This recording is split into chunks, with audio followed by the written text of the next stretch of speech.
Welcome to my YouTube channel. यहाँ पे आज ह्यूज एक बहुत बड़ी रिक्रूटमेंट आई हुई है, उसकी बात करेंगे हम लोग।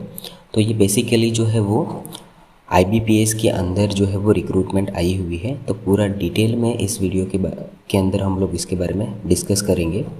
तो आप देख सकते हो कि institute of banking personal selection यानी कि IBPS के अंदर जो है वो रिक्रूटमेंट आई हुई है। एंड यहाँ पे आप देखोगे तो 13,000 से ज़्यादा पोस्ट जो है वो यहाँ पे ऑल ओवर इंडिया के ऊपर आए हुए हैं। एंड यहाँ पे आप देखोगे कि जो स्टेट है उन स्टेट वाइज जो है वो कैटेगरी के अंदर आपका जो वैकेंसीज़ है वो डिक्लेयर की गई है। तो यहाँ पे सभी जो भी कैंडिडेट हैं उन सभी के लिए यहाँ पे एक बेस्ट अपॉर्चुनिटीज़ है कि वो अपने स्टेट जो है वहीं पे जो है वो पोस्टिंग उनको मिल सकती है। तो यहाँ पे आप देख सकते हो कि ग्रुप ए ऑफिसर्स के अंदर स्केल 1, 2, 3 यानी कि यहाँ पे 3 इस तरह के पोस्ट अवेलेबल है। एंड दूसरा जो है वो ग्रुप बी के अंदर ऑफिस असिस्टेंट, जिसको हम मल्टीपर्पज़ स्टाफ भी बोलते हैं, उसकी जो है वो यहाँ पे पोस्ट अवेलेबल है। 43 जो है रीजनल रूरल बैंक यानी कि RRBs जिसको हम लोग बोलते हैं, उसके अंदर जो है ये रिक्रूटमेंट आई हुई है। यहाँ पे जो है वो इस जो ब्लॉग के अंदर आपको पूरा डिटेल जो है वो मिल जाएगा। एंड इस ब्लॉग की जो है वो लिंक मैंने इस वीडियो के डिस्क्रिप्शन के अंदर डाल दी है, तो वहाँ से जो है वो आप लोग ये चेकआउट कर सकते हो। फर्दर अगर हम लोग इसको थोड़ा और डिटेल से देखेंगे तो यहीं पे ब्लॉग के अंदर आप लोग देखोगे तो यहाँ पे नीचे इम्पोर्टेंस लिंक दी हुई है। तो यहाँ पे ऑफिशियल नोटिफिकेशन के ऊपर आप लोग क्लिक करते हो तो यहाँ पे जो है वो इनकी ऑफिशियल नोटिफिकेशन जो है वो ओपन हो जाएगी। एंड यहाँ पे आप देख सकते हो पूरा डिटेल जो है वो इसके अंदर दिया होगा, जिसके अंदर ऑनलाइन रजिस्ट्रेशन जो है वो कब से स्टार्ट होगा। तो ये नॉर्मली आपका 1 सितंबर से जो है वो ऑनलाइन एप्लीकेशन स्टार्ट हो चुकी है। एंड 21 सितंबर तक जो है वो ऑनलाइन रजिस्ट्रेशन चलेगा। तो यहाँ इस टाइम पीरियड के अंदर आप लोग जो है वो ऑनलाइन फॉर्म फिलअप कर सकते हो। उसके अलावा इन्होंने प्री एग्ज़ाम ट्रेनिंग यानी कि जो रिज़र्व कैटेगरी के कैंडिडेट होते हैं उनके लिए जो IBPS जो है वो हर बार जब भी एग्ज़ाम होती है तो उसके थोड़े टाइम पहले जो है वो एक ट्रेनिंग कंडक्ट कराती है, यानी कि उनको गाइडेंस प्रोवाइड करती है। तो वो जो है वो नवंबर के अंदर ही ये जो है वो अरेंज्ड करेंगे। उसके बाद आप देख सकते हो कि जो कॉल लेटर है प्रीलिमिनरी एग्ज़ाम का वो भी नवंबर या दिसंबर के अंदर ये लोग जो है वो रिलीज़ करेंगे। उसके बाद जो ऑनलाइन एग्ज़ामिनेशन यानी कि प्रीलिमिनरी एग्ज़ामिनेशन जो होगा वो भी आपका नवंबर दिसंबर के अंदर होगा। एंड उसके बाद पूरा जो इन्होंने शेड्यूल जो है वो दे दिया हुआ है, तो आप चेकआउट कर सकते हो कि कब जो है वो आपका प्रीलिम होगा, कब मेन होगा एंड कब जो है वो रिज़ल्ट आएगा। ये सभी जो है वो इन्होंने इसके अंदर पूरा डिटेल से दिया हुआ है, तो ये आप लोग चेकआउट कर सकते हैं। एंड ये जो बैंकिंग एग्ज़ाम होती है जो नॉर्मली IBPS लेती है, वो जो है वो अपना टाइम जिस तरह से वो लोग मेंशन करते हैं, मोस्ट प्रोबेबली जो है वो एग्ज़ाम उसी हिसाब से जो है वो होती है। अदर गवर्नमेंट एग्ज़ाम में आपने देखा होगा कि थोड़ा आगे पीछे हो जाता है, लेकिन इनका जो है वो शेड्यूल फिक्स रहता है। तो ये एक भरोसेमंद एग्ज़ाम आप लोग बोल सकते हो। एंड इसके अंदर जो है वो काफ़ी शॉर्ट टाइम के अंदर आपको पोस्टिंग भी मिल जाती है। तो अगर आप न्यू एस्पिरेंट है, अभी भी ग्रेजुएशन आपने किया हुआ है या गवर्नमेंट एग्ज़ाम की तैयारी कर रहे हो, तो आपको ये जो है वो एग्ज़ाम मस्ट देनी चाहिए। एंड अगर आप लोग पास हो जाते हो तो आपको जो है वो यहाँ पे काफ़ी अच्छी सैलरी भी मिलेगी एंड काफ़ी अच्छी फैसिलिटीज़ भी देखने को मिलेगी। बाकी की जो डिटेल है वो इसके अंदर आप देख सकते हो। यहाँ पे 1 बाय 1 जो है वो इनके बारे में दिया हुआ है। आपका ऑफिस असिस्टेंट यानी कि मल्टीपर्पज़, उसके लिए भी यहाँ पे पूरा डिटेल जो है वो दिया हुआ है। उसके बाद यहाँ पे आप लोग स्क्रॉल डाउन करके नीचे आओगे तो जो आपकी रीजनल जो बैंक है यानी रीजनल रूरल बैंक्स है, उनकी यहाँ पे पूरी डिटेल दी हुई है कि कहाँ पे जो है वो लोकेट करती है एंड वहाँ पे इनका जो हेडक्वार्टर है वो कहाँ पे है एंड यहाँ की जो लोकल लैंग्वेज है वो कौन सी है। क्योंकि यहाँ पे इनका कैसा होता है कि आप जिस स्टेट के अंदर अप्लाई करते हो वहाँ की एक लोकल लैंग्वेज होगी, क्योंकि ये रूरल बैंक्स है एंड रूरल एरियाज़ के अंदर खास करके लोकेटेड होगी, तो वहाँ की जो रूरल लैंग्वेजेस है या फिर आप बोल सकते हो कि लोकल लैंग्वेजेस जो है वो आपको मस्टली आनी ही चाहिए। तो इन्होंने ये यहाँ पे लैंग्वेज भी दी हुई है। जैसे कि आप लोग कोई एक आध स्टेट देखते हो तो बिहार है, राइट। तो बिहार के अंदर जो आरआरबीज होगी उसको बिहार ग्रामीण बैंक बोला जाता है एंड इसका जो हेडक्वार्टर है वो पटना में होगा एंड यहाँ की जो लोकल लैंग्वेज है वो हिंदी होगी। तो इसी तरह से आपको जो आपका जो भी स्टेट होगा उस स्टेट के अंदर आपको देखना है एंड उस हिसाब से आपको जो है वो यहाँ पे अप्लाई करना है। तो ये पूरा डिटेल जो है वो आप लोग चेकआउट कर सकते हो।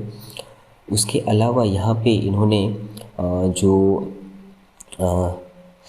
एज लिमिट कितनी है वो भी यहाँ पे दिया हुआ है। जैसे कि ग्रुप बी का के लिए जो आपका ऑफिस असिस्टेंट है मल्टीपर्पज़ वाला, वहाँ पे आपकी एज लिमिट जो है वो 18 ईयर से लेके 28 ईयर तक के बीच में होनी चाहिए। उसके अलावा जो है वो रिलैक्सेशन जो है वो as per the government rule जो है वो आपको यहाँ पे मिलेगा। तो उसी तरह से ऑफिस स्केल 1, 2 एंड 3 के लिए भी आप लोग यहाँ से चेकआउट कर सकते हो।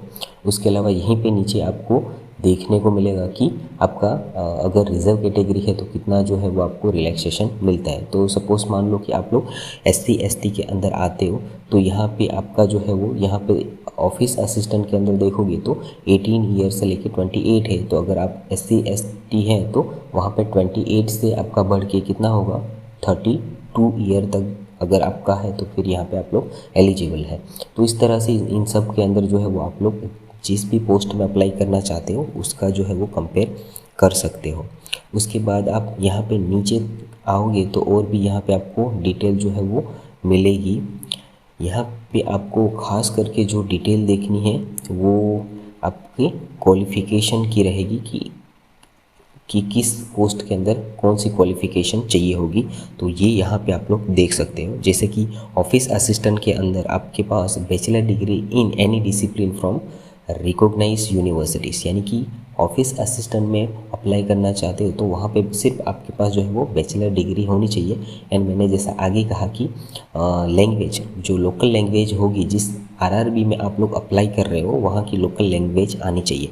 अब यहाँ पे बहुत कैंडिडेट को कंफ्यूजन होता है कि क्या अगर मान लो कि आप राजस्थान स्टेट के हो तो क्या वो कैंडिडेट जो है वो दूसरे स्टेट में अप्लाई कर सकता है या नहीं। तो डेफिनेटली कर सकता है, लेकिन यहाँ पे क्या है कि मान लो आप राजस्थान के हो एंड आपको जो है वो हरियाणा के अंदर अप्लाई करना है तो आपको हरियाणा की जो है वो लोकल लैंग्वेज जो है वो आनी चाहिए।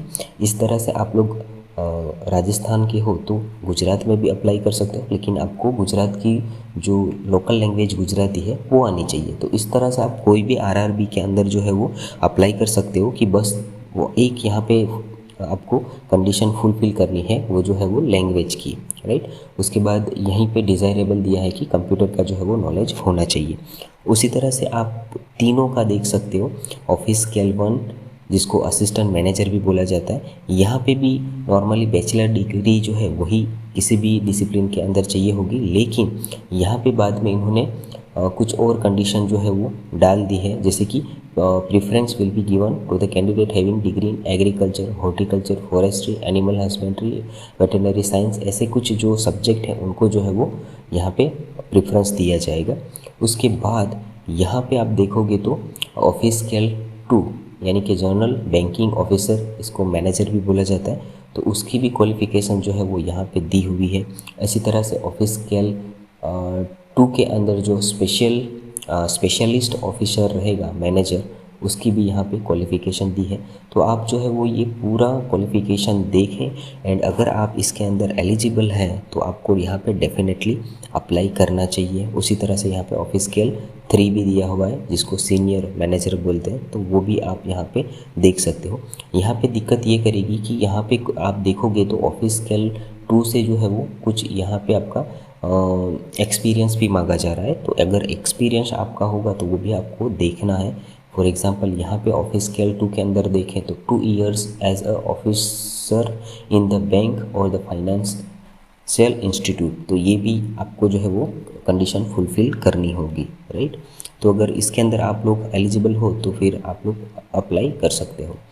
उसके अलावा यहाँ पे फ़ीस कितनी रहेगी आपकी एप्लीकेशन फ़ीस, तो वो भी यहाँ पे दी हुई है। जैसे कि SC ST एंड अदर जो आपके रिजर्व कैटेगरी होती है उनके लिए 175 रुपीज़ है, लेकिन जो ओपन कैटेगरी होती है उनके लिए 850 रुपीज़ जो है वो यहाँ पे एग्ज़ाम फ़ी रखी गई है। उसके बाद आप देखोगे यहाँ तो उन्होंने जो एग्ज़ाम का जो स्ट्रक्चर है वो भी दिया हुआ है। जैसे कि ऑफिस असिस्टेंट की बात करें हम लोग, तो यहाँ पे ऑफिस असिस्टेंट के लिए आपका रीजनिंग जो है वो कितना रहेगा, तो रीजनिंग जो है वो आपका 40 मार्क्स का रहेगा एंड न्यूमेरिकल एबिलिटी जो है वो 40 मार्क्स की रहेगी, यानी टोटल जो है वो 80 मार्क का यहाँ पे पेपर रहेगा एंड 45 मिनट जो है वो आपको मिलेगी, राइट। तो ये जो है वो प्रिलिमिनरी एग्जामिनेशन का जो है ये पूरा इन्होंने स्ट्रक्चर दिया है। उसी तरह से ऑफिस स्केल 1 के अंदर भी देख सकते हो आप लोग। इसी तरह से ऑफिस असिस्टेंट का यहाँ पे मेन एग्जामिनेशन का जो स्ट्रक्चर है वो भी दिया है। जैसा कि यहाँ पे देखो कि ऑफिस असिस्टेंट मल्टीपर्पज़ में मेन एग्जामिनेशन में क्या होगा, तो वहाँ पे अभी रीजनिंग के साथ साथ यहाँ पे computer knowledge, general awareness, English language, Hindi language and numerical ability, ये सब भी जो है वो यहाँ पे आपको देखने को मिलेगा। एंड इसका जो मेन एग्जामिनेशन का पेपर जो है वो 200 मार्क्स का रहेगा एंड 120 मिनट्स जो है वो आपको यहाँ पे मिलेगी। तो आपको यहाँ पे बैंकिंग के अंदर आप देखोगे तो टाइम जो है वो कम दिया जाता है एंड एज़ कंपेरेटिवली आपके क्वेश्चन जो है वो ज़्यादा रहते हैं। तो आपको यहाँ पे जो प्रिपरेशन है वो भी स्ट्रॉन्ग करनी होगी। उसके अलावा यहाँ पे मीडियम दिया हुआ है, एग्जामिनेशन किस मीडियम में होगा। उसके अलावा यहाँ पे दूसरे जो ऑफिस स्केल 2 उनकी भी यहाँ पे एग्जामिनेशन जो स्ट्रक्चर है वो दिया हुआ है। तो आप ये नोटिफिकेशन जो है वो आप डाउनलोड करके आप अच्छे से इसको पढ़ें एंड उसके बाद अप्लाई करें। उसके बाद हमें जो देखना है वो थोड़ा ये वाला देखना है कि किस स्टेट में कितनी सीट जो है वो अवेलेबल है, तो वो यहाँ से आप लोग देख सकते हो। जैसा कि यहाँ पे पूरा दिया हुआ है आंध्र प्रदेश, तो आंध्र प्रदेश में जो बैंक है उसका नाम है आंध्र प्रदेश ग्रामीण बैंक। यहाँ पे SC के लिए 23 सीट है, ST के लिए 11, OBC के लिए 41, EWS के लिए 15 एंड जनरल कैटेगरी के लिए 60, यानी टोटल 150 जितनी सीट यहाँ पे अवेलेबल है। तो इस तरह आप देख सकते हो कि हर स्टेट के अंदर किस कैटेगरी के लिए कितनी सीटें हैं एंड टोटल कितनी सीटें हैं, राइट। तो आप देख सकते हो कि पूरे ऑल ओवर इंडिया में जितने भी स्टेट है, ज़्यादातर स्टेट के अंदर जो है वो वैकेंसी आई हुई है एंड काफ़ी बड़ी संख्या के अंदर जो है वो यहाँ पे सीट अवेलेबल है।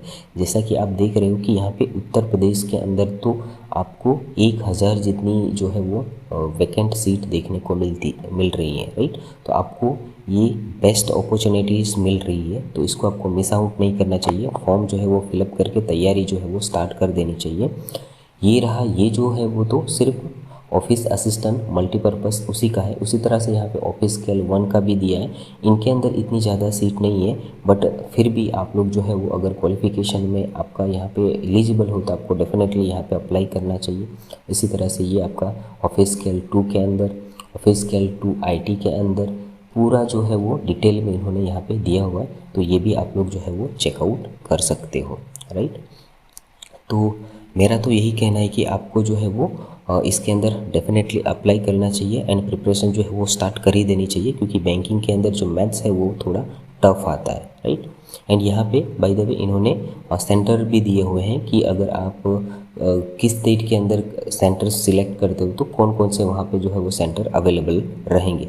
प्रिलिमिनरी एग्ज़ाम सेंटर भी दिया है एंड मेन सेंटर जो मेन एग्ज़ाम होगा उसका भी सेंटर यहाँ पे दिया हुआ है। बाकी का जो है वो इसके अंदर आप लोग एक बार पूरा जो है वो शांति से पढ़ सकते हैं एंड उसके बाद जो है वो अप्लाई कर सकते हैं। ओके, तो थैंक यू, आज के लिए बस इतना ही था। लेकिन अगर आप लोगों को ऐसे ही जो गवर्नमेंट वैकेंसीज़ है उनकी नोटिफिकेशन जल्द से जल्द आप तक चाहिए तो आप जो है वो इस चैनल को सब्सक्राइब कर लो, ताकि जो है वो नेक्स्ट जब भी रिक्रूटमेंट आए तो आप तक जो है वो जल्दी से जल्दी वो इन्फॉर्मेशन पहुंच जाए। Thank you.